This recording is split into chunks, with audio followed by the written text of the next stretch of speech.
فأعوذ بالله من الشيطان الرجيم بسم الله الرحمن الرحيم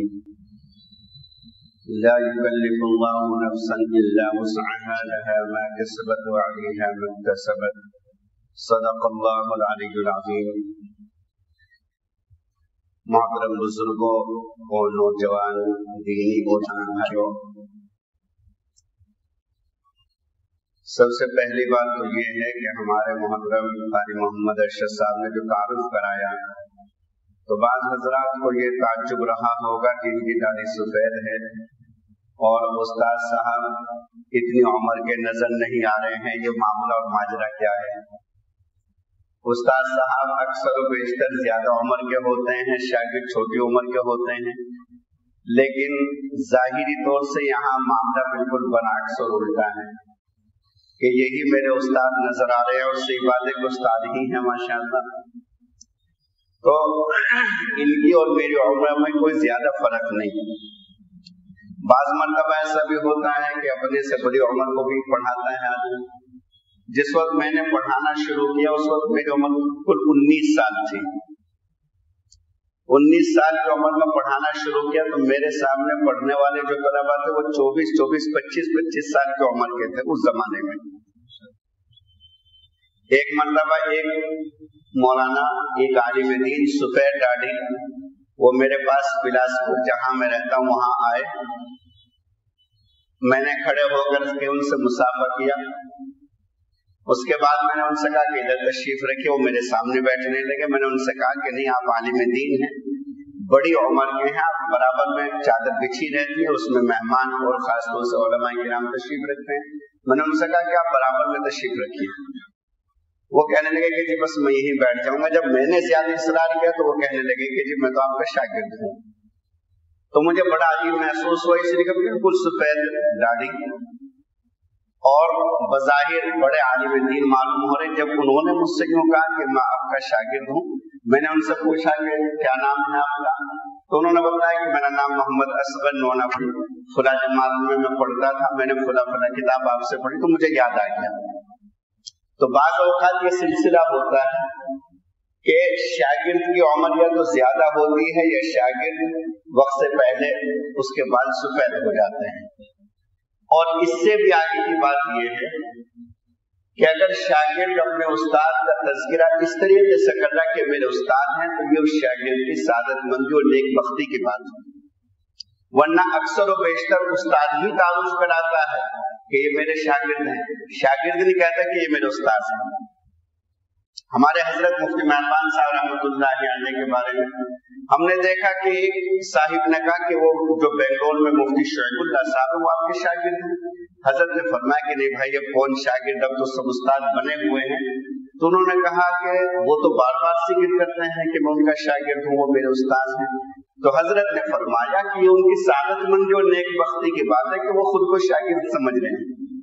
ورنہ عام طریقے سے استاد ہی بتلاتا کہ یہ میرے شاگرد ہے، یہ میرے شاگرد، یہ میرے شاگرد. شاگرد کو توفیق نہیں ہوتی کہ وہ استاد کے بارے میں کہ یہ میرے استاد صاحب ہیں. تو یقیناً یہ انسان کی شرافت، اس کی سعادت مندی اور اس کی نیک بختی کی بات ہے کہ وہ اپنے استاد کو استاد کا ہی درجہ دے اور استاد سے ہی تعارف کرائے. دوسری بات یہ کہ چونکہ اب 7:25 ہوئے، آپ حضرات کو کچھ نہ کچھ تقاضے بھی ہوں گے. دینی بات ہمیں کرنا اور دینی باتوں کے لیے ضروری ہوتا ہے کہ دل جمی اور یکسوئی کے ساتھ ہم سنیں. تو اس لیے آپ حضرات میرے لیے وقت متعین کر دیں کہ مجھے کتنی دیر دینی باتیں کرنی ہے. اگر آپ آدھا گھنٹہ کہیں گے تو میں آدھا گھنٹہ بیان کر لوں گا، 20 منٹ کہیں گے 20 منٹ کر لوں گا، اس سے کم یا اس سے زیادہ کہیں گے اس سے کم زیادہ کر لوں گا. لیکن بس درخواست اور گزارش میری یہ ہوگی کہ سبھی حضرات اس وقت میں جو متعین ہو آپ ہی کی طرف سے تو اسی وقت میں آپ حضرات تشریف رکھ کے اٹھ کر کے بیچ میں نہ جائیں. اب مجھے بتا دیا جائے کہ کتنی دیر مجھے بیان کرنا ہے تاکہ میں اس کا پابند رہوں. انشاءاللہ جتنے منٹ آپ مقرر کریں گے اس سے 1 منٹ بھی زیادہ نہیں ہوگا. 1 منٹ پہلے تو میں بات پوری کر سکتا ہوں لیکن انشاءاللہ 1 منٹ بھی زیادہ نہیں ہوگا. آپ حضرات بتا دیجیے کتنی دیر بات کرنی ہے تاکہ میں اس کا پابند رہوں. آدھا گھنٹہ آپ حضرات کی طرف سے متعین ہے. تقریباً 8 بجے تک آپ حضرات فرما رہے ہیں. انشاءاللہ میں 8 بجے سے پہلے ہی اپنی بات کو پوری کر لوں گا. ابھی ہمارے قاری ارشد صاحب نے جو تلاوت کی اس میں اللہ رب العزت نے یہ فرمایا کہ ہر انسان کے لیے وہی عمل ہے جو اس نے کیا ہے اور اس کا نفع بھی اسی میں ہوگا جو اس نے نیک کام کیے اور اس کا نقصان بھی اسی کے مطابق ہوگا جو اس نے برے کام کیے. لہا ما کسبت وعلیہا ما اکتسبت. اسی آیت کو ذہن میں رکھ کر کے میں آپ سے عرض کرتا ہوں میرے بھائیوں کہ ابھی جو بات آ رہی تھی کہ زندگیاں گزر رہی ہیں اور یہ لمحات بہت ہی آسانی کے ساتھ اور بہت ہی خاموشی کے ساتھ گزر رہے ہیں. اس زندگی کو کس طریقے سے کامیاب بنایا جائے بہت ہی آسانی کے ساتھ میں آپ سے ایک بات عرض کرتا ہوں کہ بہرحال صبح سے لے کر کے شام تک، شام سے لے کر کے صبح تک ہم لوگ اپنے کاموں میں مصروف اور مشغول رہتے ہیں، لیکن بس میری درخواست یہ ہے کہ اسی مصروف اور جو آپ کا مشغول اور بہت ہی زیادہ بزی وقت ہے اس میں سے آپ تھوڑا سا وقت اللہ کے لیے نکال لیا کریں. نمازیں آپ پڑھتے ہیں، سنتیں بھی ادا کرتے ہیں، کسی دینی بیانات میں بھی شریک ہوتے ہیں، دعوت و تبلیغ کے کام میں بھی لگتے ہیں، لیکن اصل بات یہ ہے کہ 5 منٹ یا 10 منٹ آپ کے ایسے ہونے چاہیے کہ جس میں آپ ہوں اور رب ہو اور باقی کسی طرح کا بیچ میں کسی اور کا واسطہ تعلق نہ ہو. آپ کا دل اور آپ کے دل کی لو وہ اللہ کے ساتھ لگی رہے. میں قصہ سناتا ہوں. عام طریقے سے ہمارے اوپر جب پریشانی اور مصیبت اور کچھ حالات آتے ہیں تو ان حالات کے موقع پر ہمیں اپنا رب یاد آتا ہے. جب بندہ مصیبت میں گرتا ہے تو اس وقت وہ اللہ کو بھی یاد کرتا ہے، وظیفے بھی پوچھتا ہے، علماء کے پاس بھی جاتا ہے اور کہتا ہے کہ حضرت جو بھی آپ کہیں گے میں پڑھنے کے لیے تیار ہوں، جو بھی آپ کہیں گے میں پڑھنے کے لیے تیار ہوں، لیکن بس میرا یہ کام ہو جائے. جب وہ مصیبت میں گرفتار ہوتا ہے تو اس کو وظیفے بھی یاد آتے ہیں، علماء بھی یاد آتے ہیں، تعویذ گنڈے کرنے والے بھی یاد آتے ہیں، ساری چیزیں اس کو یاد آتی ہیں. اور جس وقت اللہ رب العزت اس سے مصیبت ختم کر دیتا ہے تو پھر یہ ساری کی ساری چیزیں فراموش کر دیتا ہے. ایک صحابی سفر کر رہے ہیں، جنگل کا راستہ ہے، کوئی دور دور تک کوئی انسان کوئی اس کا ایسا تعلق والا نظر نہیں آتا، بالکل تنہا تنہا ویرانہ ہے، جنگل اور صحرا چلے جا رہے ہیں. سامنے سے ایک ڈاکو آیا اور اس ڈاکو نے ان کو روک کر کے اور ان کے اوپر حملہ کرنے کی کوشش کی. جس وقت ڈاکو نے ان کو روکا تو ان کی زبان سے نکلا یا اللہ، بس اور کچھ نہیں، ان کی زبان سے نکلا یا اللہ. اس کے بعد ڈاکو نے جیسے ہی تلوار نکالی تو پھر ان کی زبان سے نکلا یا اللہ. اس کے بعد ڈاکو نے جیسے ہی تلوار نکال کر کے اٹھایا وار کرنے کے لیے تو پھر ان کی زبان سے نکلا یا اللہ. 3 مرتبہ یا اللہ کہا. کوئی سجدے کی حالت نہیں، مسجد نہیں، نماز نہیں، بس ایک دل سے اللہ رب العزت کو یاد کیا. تو جیسی تیسری مرتبہ انہوں نے یا اللہ کہا تو دیکھا کہ ایک گھڑ سوار گھوڑے پر سوار ہے اور اس نے زور سے ایک نیزہ اس ڈاکو کو مارا کہ ڈاکو وہیں ڈل گیا اور ڈل کر کے اس کے اندر آگ لگ گئی اور وہ خاکستر ہو گیا، جل کر کے راکھ ہو گیا. ان صحابی نے پوچھا اس آنے والے گھڑ سوار سے کہ اللہ کے بندے تم کون ہو اور کہاں سے آئے ہو؟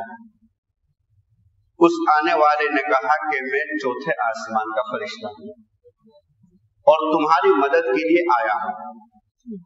اور واقعہ اس نے یہ سنایا فرشتے نے کہ جس وقت تم نے پہلی مرتبہ رب کو پکار کر کے کہا یا اللہ تو آسمانوں کے جو فرشتے ہیں ان میں ہلچل مچ گئی اور ان میں تذکرہ ہونے لگا کہ یہ تو وہی آواز ہے جو ہم تہجد کے وقت سنتے ہیں، یہ تو وہی آواز ہے جو ہم رات کی اندھیریوں میں سنتے ہیں، یہ تو وہی آواز ہے جو رات کی تنہائیوں میں اور رات کی تاریکیوں میں آسمانوں کی طرف آتے. میرے بھائیوں، میری اور آپ کی آواز چونکہ اس وقت اپنے رب کی بارگاہ میں نہیں جاتی، اس لیے جب مصیبت کے بعد ہم اپنے رب کو پکارتے ہیں تو وہ آواز ہمارے سر سے اوپر نہیں پہنچ پاتی.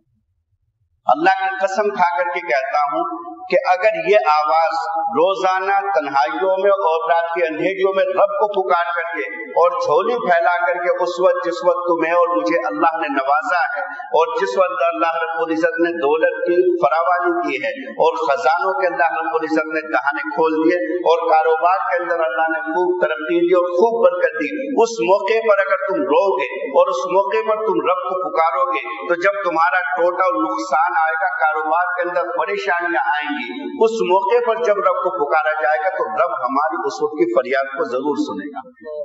होता यह है कि जिस वक्त कारोबार में तरक्की होती है, दौलत चारों तरफ से आती है, हालात अच्छे बनते हैं, किसी किस्म की कोई परेशानी नहीं होती, तो आम तरीके से हम अपने रब को भूल जाते हैं।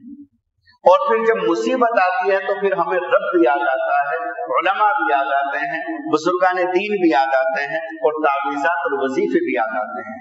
वरना यकीन जानिए कि अगर उस मौके पर हम अपने रब को याद रखें तो अल्लाह की कसम फिर न हमें किसी तावीज वाले की जरूरत है और न अलग से किसी वजीफे की जरूरत है। फिर बस हम अपने रब को उसी शान के साथ और उसी इज्जत और इंकिसारी के साथ पुकारते रहें कि जो हम उस वक्त पुकार रहे थे जब हमारे हालात अच्छे थे। तो अल्लाह ताला हमारी ही दुआओं को सुनेगा, किसी और से दुआ कराने की जरूरत पेश नहीं आएगी। तो उस फरिश्ते ने कहा कि जिस वक्त तुमने पहली मर्तबा रब को पुकार करके कहा या अल्लाह, तो आसमान के जो फरिश्ते उनमें हलचल मच गई और वो कहने लगे कि ये आवाज तो जानी पहचानी मालूम होती है, ये आवाज तो शनासा मालूम होती है, ये आवाज तो वो है जो हम रोजाना सुनते हैं। उसके बाद जिस वक्त दूसरी मर्तबा तुमने रब को पुकार करके कहा या अल्लाह, तो आसमान के दरवाजे खटखटाने लगे और उस मौके पर फरिश्तों ने अल्लाह की बारगाह में सिफारिश और दरखास्त की, अल्लाह ये आवाज तो वो है जो हम रोजाना सुनते हैं, जानी पहचानी आवाज है, ये आवाज आपको रोजाना पुकारती है। अल्लाह आज ये तेरा बंदा तुझे मुसीबत में पुकार रहा है कि अल्लाह आप इसकी मदद फरमा। चुनांचे जिस वक्त हमने सिफारिश की फरिश्तों ने और तीसरी मर्तबा तुमने रब को पुकारा तो अल्लाह ने पूछा कि मेरे इस बंदे की मदद कौन करेगा। तो मैंने कहा ए अल्लाह मैं इसकी मदद करूंगा। चुनांचे जैसे ही तुमने तीसरी मर्तबा पुकारा मैं तुम्हारे सामने मौजूद हूं। चौथे आसमान का फरिश्ता, इसलिए कि उसको आने में देर नहीं लगेगी। उसका एक कदम आसमानों पर है तो दूसरा कदम जमीन के ऊपर है। हजरत जिब्राइल अलैहिस्सलाम को अल्लाह ने वो शान और वो ताकत बख्शी है। कुरान करीम के अंदर आता है ज़िल कुव्वत इंद ज़िल अर्श मकीन मुताइन सम्मा मिन, ऐसे ताकतवर हजरत जिब्राइल अलैहिस्सलाम ऐसे ताकतवर कि उनको अल्लाह रब्बुल इज्जत ने जो पर उड़ने के लिए दिए हैं, एक पर के अंदर अल्लाह ने वो ताकत बख्शी है कि बड़ी बड़ी बस्तियों को, बड़े बड़े शहरों को और बड़े बड़े पहाड़ों को अपने एक पर पे उठा करके आसमानों पर ले जा करके पटक सकते हैं। और उन हजरत जिब्राइल अलैहिस्सलाम के ऐसे पर 2-4 नहीं बल्कि पूरे 600 पर है। 600 पर हजरत जिब्राइल अलैहिस्सलाम जो अर्श को उठाए हुए फरिश्ते हामिलीन अर्श जिसको कहते हैं, वो फरिश्ते इतने ताकतवर अल्लाह ने बनाए हैं कि उनके पैर सातों जमीन के नीचे और उनके हाथ सातों आसमान के ऊपर हैं। ऐसे ऐसे फरिश्ते अल्लाह ने बनाए। तो अल्लाह ताला मोहताज नहीं इस चीज के कि छोटे आसमान से फरिश्ता कैसे आएगा, वो अल्लाह की शान है, अल्लाह ताला भेजते हैं। तो बताने का असल मकसद ये मेरे भाइयों, बहुत ही हमदर्दी के साथ कहता हूं कि हम अपने रब को पुकारते हैं तो मुसीबत के वक्त पुकारते हैं और रब इसकी शिकायत भी करता है। अल्लाह फरमाता है वइज़ा अनअमना अलल इंसानी अअरज़ व नअा बिजानिबी, जब हम अपने बंदे के ऊपर, इंसान के ऊपर इनामात की बारिश करते हैं तो वो हमें भूल जाता है, वो हमें याद नहीं रखता, वो हमें फरामोश कर देता है। वइज़ा मस्सहु शर्रु, जब उसके ऊपर मुसीबतों के पहाड़ टूटते हैं और वो चारों तरफ से परेशानियों में गिरफ्तार होता है तब तो वो लंबी चौड़ी दुआएं करता है। अब कहाँ दुआएं कबूल होंगी?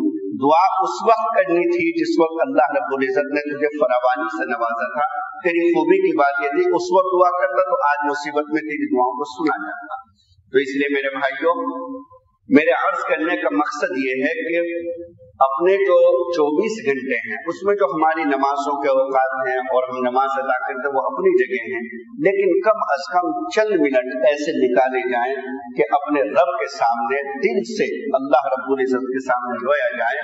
हदीस में आता है रजुलुन ज़करल्लाह खालियन फफाज़त अयनाहु, कि बंदा जिस वक्त तन्हाई में अल्लाह को याद करता है और अल्लाह को याद करके उसकी आंखों से आंसू निकल जाते हैं तो अल्लाह रब्बुल इज्जत को उसके ऊपर ऐसा तरस आता है कि कल क़यामत के रोज जो 7 किस्म के आदमी ऐसे होंगे जिनको अल्लाह रब्बुल इज्जत अपने अर्श के साए में रखेगा, इसमें वो शख्स भी होगा जो तन्हाई में अल्लाह को याद करता था और अल्लाह की मोहब्बत और अल्लाह की खशियत और अल्लाह के खौफ और डर की वजह से उसके आंसू निकल जाएगा।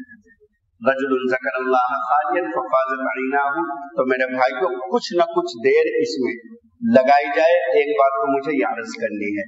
दूसरी बात ये अर्ज करनी है कि कभी भी आदमी किसी भी दूसरे भाई को हकारत की निगाहों से न देखे। कुछ पता नहीं कि जिसको तो हकारत की निगाह से देख रहा है, जिल्लत की निगाहों से देख रहा है, उसे तो कम दर्जे का ख्याल कर रहा है, अल्लाह के नजदीक उसका दर्जा बहुत ही आला और बुलंद हो।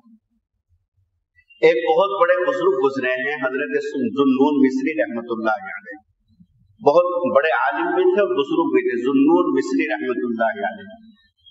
उनका वाक़या बयान करते हैं कि एक मर्तबा मैं एक दरिया में गुस्ल कर रहा था। मैंने देखा कि दरिया के करीब किनारे पर एक बिच्छू आया खुश्की की तरफ से, और वो बिच्छू आकर के दरिया के किनारे पर ठहर गया। ज़ुन्नून मिस्री फरमाते हैं कि मुझे पता था कि बिच्छू पानी में दाखिल नहीं हो सकता और न वो तैर सकता है। अभी मैं सोच ही रहा था कि ये बिच्छू आया पानी में दाखिल होगा या वापस चला जाएगा। मैंने देखा कि अंदर पानी से एक कछुआ किनारे की तरफ, खुश्की की तरफ चला आ रहा है। वो किनारे की तरफ आया, बिच्छू किनारे पर खड़ा हुआ है। अब वो कछुआ बिल्कुल किनारे पर पहुंचा, बिच्छू अपनी जगह से ऐसे कूद करके, उछल करके और उसकी पीठ के ऊपर सवार हो गया। मेरे लिए एक अजीब चीज थी कि अंदर से कछुआ आया, बाहर से बिच्छू आया, दोनों का कोई मिजाज नहीं मिलता, दोनों का आपस में कोई ताल्लुक नहीं, कोई रिश्ता नहीं। इस तरीके से अंदर से आया, बाहर से, और उसकी पीठ के ऊपर सवार हुआ, कछुआ उसको पानी में लेकर के चल दिया। मुझे तजस्सुस हुआ और मैं भी उनके पीछे पीछे चल दिया। दूसरे किनारे पर वो कछुआ उस बिच्छू को लेकर के पहुंचा और बिल्कुल खुश्की के करीब पहुंच करके किनारे पर कछुआ ठहर गया और बिच्छू उसकी पीठ के ऊपर से कूद करके, उछल करके खुश्की के ऊपर उतर गया और उतर करके जंगल की तरफ चल दिया। मैंने भी अपना तहबंद वगैरह अपने कपड़े पहने और मैं भी उनके पीछे पीछे चल दिया। जो बिच्छू जिस तरफ जा रहा था मैं भी उसी तरफ चल दिया। काफी दूर जाने के बाद मैंने देखा कि एक दरख्त है, उसके नीचे एक नौजवान सोया हुआ है। मुझे अंदेशा हुआ कि अब ये बिच्छू इसको जाकर के डसेगा, इसलिए कि बिच्छू जहरीला होता है और उसका काम ही डसना है, उससे कोई खैर उम्मीद तो की नहीं जा सकती।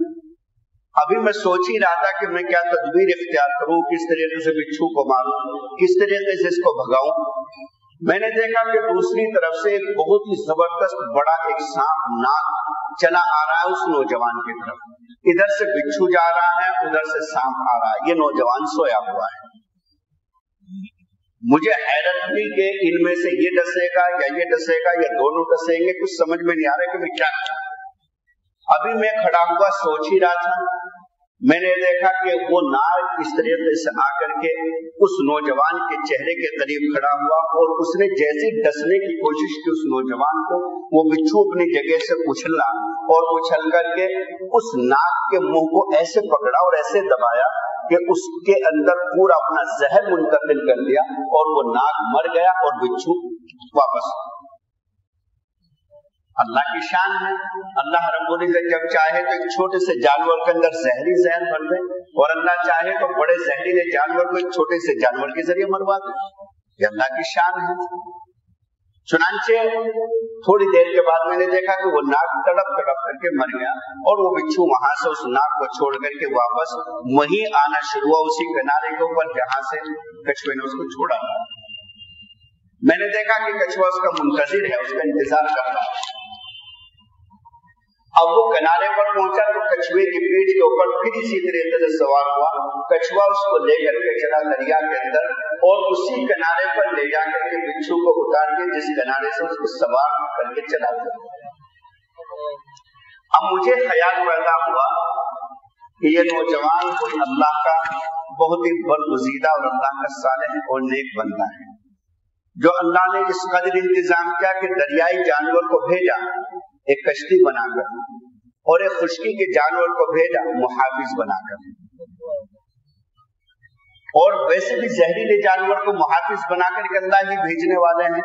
तो इसलिए मुझे ख्याल पैदा हुआ कि ये कोई नौजवान और नेक और बुजुर्ग बंदा है, मुझे इससे दुआ करानी चाहिए। चुनांचे मैं उसके करीब गया कि इससे मैं दुआ की दरखास्त करूंगा, तो मैंने देखा कि वो नौजवान जो कि सोया हुआ था और जिसकी हिफाजत का अल्लाह ने इस तरह इंतजाम किया था, वो सोया हुआ नहीं था बल्कि शराब के नशे में धुत पड़ा हुआ था।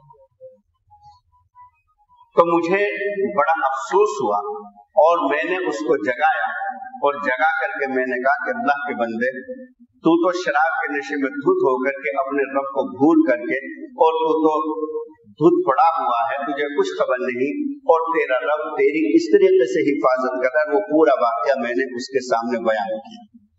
उसको इबरत हुई, उसको एहसास हुआ, और इस कदर एहसास हुआ कि उसने पक्की सच्ची तौबा कर ली और हजरत ज़ुन्नून मिस्री रहमतुल्लाह अलैह के हल्के में दाखिल हुआ और उसके बाद एक सालिह और नेक नौजवान की जिंदगी गुजारने लगा। तो मेरे भाइयों, ये तो उस नौजवान का किस्सा है। सच्ची बात यह है कि हम में से हर एक के साथ अल्लाह ऐसे ही हिफाजत के इंतजाम फरमाते हैं। बस फर्क इतना है कि उस नौजवान को पता चल गया, हमें पता नहीं चलता। हमें सिर्फ उस मुसीबत का एहसास होता है कि जो मुसीबत हमारे ऊपर आ जाती है, उस मुसीबत का हमें एहसास नहीं होता। जो मुसीबत टाल देते हैं अल्लाह रब्बुल इज्जत, हमें पता भी नहीं चलता कि किस मुसीबत को अल्लाह रब्बुल इज्जत ने किस नेकी की बरकत से खत्म कर दिया। तो इसलिए हमेशा अल्लाह रब्बुल इज्जत की पनाह में भी और अल्लाह रब्बुल इज्जत से हिफाजत की और पनाह की दुआ भी करनी चाहिए। और जो मैंने अर्ज किया कि तन्हाई में अल्लाह रब्बुल इज्जत के साथ कुछ न कुछ देर ऐसी गुजारी जाए कि अपने रब को याद करके और आंसू निकाले जाए। ये आंसू बड़े कीमती होते हैं। हजरत मूसा अलैहिस्सलाम रात एक जगह हमारा प्रोग्राम था खाने का, चंद अहबाब को उन्होंने जमा किया, तो उन्होंने कहा कि कुछ नसीहत कर दीजिए। तो मैंने सिर्फ एक नसीहत की बात उनसे की। मैंने उनसे कहा कि हजरत मूसा अलैहिस्सलाम ने अल्लाह रब्बुल इज्जत से मालूम किया, हे अल्लाह, सबसे सख्त तरीन चीज क्या है? अल्लाह रब्बुल इज्जत ने फरमाया, सबसे सख्त तरीन चीज लोहा है। मालूम कि अल्लाह, उससे भी सख्त चीज क्या है? फरमाया, लोहे से भी ज्यादा सख्त चीज आग है जो लोहे को भी पिघला देती है। मालूम क्या अल्लाह, उससे भी सख्त चीज क्या है? फरमाया, पानी है जो कि उस आग को भी बुझा देता है। मालूम क्या हजरत मूसा अलैहिस्सलाम ने, अल्लाह, उससे भी ज्यादा सख्त चीज क्या है? फरमाया, हवा है जो पानी को भी खुश्क कर देती है। मालूम क्या अल्लाह, उससे भी सख्त चीज क्या है? अल्लाह रब्बुल इज्जत ने फरमाया, मेरे बंदे के वो आंसू हैं जो मेरी मोहब्बत और मेरे डर और खौफ की वजह से निकल रहे हैं। और अल्लाह रब्बुल इज्जत ने फरमाया कि मूसा, जब मेरे बंदे के आंसू मेरी मोहब्बत में निकलते हैं तो वो आंसू मेरे नजदीक इतने कदरदानी के होते हैं कि जहन्नम के दहकते शोलों को मैं किसी और चीज से नहीं बुझाता, लेकिन अपने बंदे के उन आंसुओं से बुझा देता हूं जो मेरी मोहब्बत में है। तो इसलिए मेरे भाइयों, अपने रब की इनायतों को याद करके, अपने रब की नवाजिशात को याद करके और अल्लाह रब्बुल इज्जत से हमेशा हर मौके पर कदम ब कदम तौबा भी करते रहने की जरूरत है। मुस्लिम शरीफ की एक रिवायत है, वो मैं आपको सुना करके अपनी बात को खत्म करता हूँ। मुस्लिम शरीफ में एक हदीस आती है कि जिस वक्त बंदा गुनाह करता है, इसलिए कि कौन हम में से ऐसा है जो ये दावा करे कि हमसे गुनाह नहीं होता? ये तो अल्लाह का फजल और एहसान है कि आपका गुनाह मुझे पता नहीं, मेरा गुनाह आपको मालूम नहीं। ये अल्लाह रब्बुल इज्जत ने अपनी सत्तारी की चादर मेरे और तुम्हारे ऊपर डाली हुई है और इज्जत का मकाम अल्लाह ने बख्शा। वरना भाइयों, अगर एक दूसरे के ऐब और एक दूसरे के गुनाह हम पर जाहिर हो जाए तो हम में से कोई भी बाइज्जत बाकी न रहे, हम में से हर एक जलील और रुस्वा हो जाए। अल्लाह का शुक्र और अल्लाह का फजल एहसान है। तन्हाई में सोचो आप, और तन्हाई में मैं भी सोचूं इस बात को कि हमसे कितने गुनाह होते हैं। मेरे पड़ोसी को पता नहीं, मेरे भाई को मालूम नहीं, मेरे बहन को मालूम नहीं, मेरी बेटी को मालूम नहीं मैं क्या गुनाह करता हूँ। हर एक हम में से सोचे इस बात को। सिर्फ ये अल्लाह की शान है कि बावजूद इसके कि अल्लाह कादिर है इस बात के ऊपर कि जिस वक्त मैं और तुम गुनाह करते हो, अल्लाह ताला चाहे तो पूरा कादिर है, पूरा इख्तियार है, और उसको कोई रोकने वाला नहीं, कोई पूछने वाला नहीं। अगर वो चाहे, अल्लाह के कसम मुसीबत अगर चाहे तो सूरतों को मस्त कर दे, अगर वो चाहे तो आंखों की रोशनी को ले जाए, अगर वो चाहे तो हमारे जिस्म के किसी भी हिस्से को मफलूज कर दे, और अगर वो चाहे तो उसी वक्त जिस वक्त हम गुनाह करते हुए होते हैं चाहे तो हमारी जान निकाल दे। हमें कुछ न कोई रुकावट पैदा कर सकता है अल्लाह की ताकत के सामने, और न कुछ चूं कर सकता कि अल्लाह के सामने बोल पड़े कि अल्लाह आपने ये किया क्यों है। लेकिन अल्लाह की शान है, अल्लाह चाहते कि मेरा बंदा मेरी तरफ आए, मेरे बंदे को एहसास हो। अल्लाह बंदे को मोहलत देते हैं कि कभी न कभी मेरे बंदे को एहसास होगा और मेरे बंदे को मैं याद आऊंगा और मेरा बंदा मेरी बारगाह में आकर के तौबा करेगा। तो आम तरीके से मेरे भाइयों की जिस वक्त हम तौबा करते हैं और वो तौबा हमारी टूट जाती है, तो दूसरे मौके पर जब हमारे हाथ उठते हैं तौबा के लिए, तो उस वक्त ये एहसास होता है कि अभी तो तौबा की थी, कल तौबा की थी, आज टूट गई। 8 दिन पहले तौबा की थी, 8 दिन में तौबा टूट गई। सुबह की थी, शाम में टूट गई। तो फिर शर्म आने लगती है और आदमी सोचता है कि क्या तौबा करें। तौबा करते टूट जाती है, तौबा करते टूट जाती है। उसी के मुनासबत से मैं आपको एक हदीस सुनाता हूँ कि जिस वक्त बंदा तौबा करता है और उसकी तौबा टूट जाती है, फिर वो तौबा करता है, फिर तौबा टूट जाती है, फिर तौबा करता है, तो उस मौके पर फरिश्ते ये सारा मंजर देखते रहते हैं कि ये बंदा ऐसा है जो बार बार तौबा करता है और बार बार तौबा को तोड़ देता है। फरिश्ते इस मंजर को देख करके अल्लाह रब्बुल इज्जत की बारगाह में अर्ज करता है, ए परवरदिगार, ए हमारे रब, ये आपका वो बंदा है जो बार बार तौबा करता है और बार बार तौबा को तोड़ देता है। ये धोखेबाज है, ये झूठा है, ये मक्कार है। ए रब, आप अपने इस बंदे के धोखे में ना आए। ये फिर तौबा करेगा और तौबा को तोड़ देगा, तो इसलिए आप इसके बहकाए में ना आए। फरिश्ते कहते हैं, चूंकि फरिश्ते देख रहे हैं हमारे आमाल, तो उस मौके पर मेरा और तुम्हारा रब क्या कहता है मेरे भाइयों। अल्लाह रब्बुल इज्जत फरिश्तों से मालूम करते हैं कि ऐ मेरे फरिश्तों, ये बताओ कि क्या मेरे बंदे ने मुझे देखा है। फरिश्ते जवाब देते हैं, ऐ रब, आपके बंदे ने आपको नहीं देखा। अल्लाह रब्बुल इज्जत मालूम फरमाते हैं, ऐ मेरे फरिश्तों, क्या मेरे बंदे ने मेरी जन्नत को देखा है। फरिश्ते जवाब देते हैं, ऐ रब, आपकी जन्नत को भी नहीं देखा। अल्लाह रब्बुल इज्जत मालूम करते हैं, फरिश्तों, क्या मेरे बंदे ने मेरी जहन्नम को देखा है। फरिश्ते जवाब देते हैं, अल्लाह, आपके बंदे ने आपकी जहन्नम को भी नहीं देखा। अल्लाह रब्बुल इज्जत फरमाते हैं कि ऐ मेरे फरिश्तों, मेरे बंदे ने मुझे नहीं देखा, मेरी जन्नत को नहीं देखा, मेरी जहन्नम को नहीं देखा, लेकिन मेरे बंदे को खौफ है और मेरे बंदे को डर है इस बात का कि मेरा कोई रब है जो मेरे गुनाह के ऊपर मेरी पकड़ कर सकता है, और मेरे बंदे को उम्मीद है इस बात की कि मेरा कोई रब है जो मेरी गलती के माफ मांगने पर और मेरी तौबा करने पर मेरी तौबा को कबूल भी कर सकता है। ऐ फरिश्तों, अगर मैंने भी अपने बंदे की तौबा को कबूल न किया और अपने बंदे को माफ न किया, तो मेरा बंदा कहाँ जाएगा, किससे वो माफी मांगेगा, किससे अपने गुनाह माफ कराएगा। मेरे फरिश्तों, तुम गवाह रहना इस बात पर, अगर मेरा बंदा सुबह से लेकर के शाम तक 70 मरतबा भी तौबा करे और उसकी 70 मरतबा भी तौबा टूट जाए और फिर वो मुझे 70 मरतबा के बाद फिर वो मुझे पुकार करके कहे, इलाही मुझसे गुनाह हुआ, परवरदिगार तू मुझे माफ कर दे। फरिश्तों, मैं अपने बंदे को फिर भी मायूस नहीं करूंगा, मैं अपने बंदे को फिर माफ करूंगा। तो मेरे भाइयों, सही बात तो यह है कि रब तो इंतजार में है इस बात के कि मेरा बंदा मेरी बारगाह में आए और मुझसे मांगे और मुझसे माफी तलब करे। कमी मेरी और तुम्हारी है जो हम अपने रब को याद करके अपने गुनाहों से तौबा नहीं करते। अल्लाह रब्बुल इज्जत हम सभी को सच्ची और पक्की तौबा करने की तौफीक अता फरमाए। और एक बात याद करता हूँ कि बार बार तौबा करने के बाद अल्लाह रब्बुल इज्जत इसकी तौफीक जरूर दे देंगे कि कभी न कभी सच्ची और पक्की तौबा की तौफीक जरूर हो जाएगी। वो उसकी बरकत होती है। कब तक बंदा तौबा करेगा, कब तक तौबा को तोड़ेगा, आखिरकार उसको सच्ची तौबा की तौफीक हो जाएगी। अब दुआ करेंगे, मैं भी और आप भी अपने गुनाहों से तौबा करें। बहुत मुमकिन है कि इस मजलिस के अंदर कोई अल्लाह का सालेह और नेक बंदा ऐसा हो, एक मजलिस है दीन की और बहरहाल अगर सारे के सारे गुनहगार हैं, कोई सालेह नहीं है और सारे के सारे मिलकर के अल्लाह की बारगाह में अपने गुनाहों का एतराफ करें। अल्लाह को यह एतराफ करना बहुत ज्यादा पसंद आता है। अल्लाह ताला चाहते हैं कि मेरे बंदे अपने गुनाहों का, अपने जुर्म का, अपने कसूर का एतराफ तो करें ताकि मैं अपने बंदों को माफ करूं। तो इसलिए हर एक बंदा अपने गुनाहों को याद करके अपने गुनाहों को याद करके अल्लाह की बारगाह में तौबा करें। अब दुआ करेंगे और हर एक साथी अपने दिल के लो लगा करके, एक तो यह है कि मैं कुछ कलिमात कहूंगा, आप हजरात आमीन कहेंगे, लेकिन एक यह है कि मैं भी अपने दिल में सोचूं कि मेरे गुनाह क्या क्या होता है और मेरा रब कितनी मरतबा मुझे माफ करता है और फिर भी मेरा रब मुझे मायूस नहीं करता, फिर भी कहता है कि मेरे बंदे तू आ तो सही, तू मुझसे मांग तो सही, तू तौबा तो कर, मैं तो तेरे इंतजार में हूँ। अल्लाह रब्बुल इज्जत ने जितनी आयतें कुरान करीम के अंदर बयान फरमाई हैं, उसमें जितनी रहमतों का जिक्र है, माफी का तज़किरा है, बख्शिश का जिक्र है, इतनी आयत अल्लाह ने अज़ाब की जिक्र नहीं फरमाई। तो इसलिए अब दुआ करेंगे और हर एक अपनी तौबा करे, अपने गुनाहों को याद करके उसके ऊपर नादिम और शर्मिंदा हो।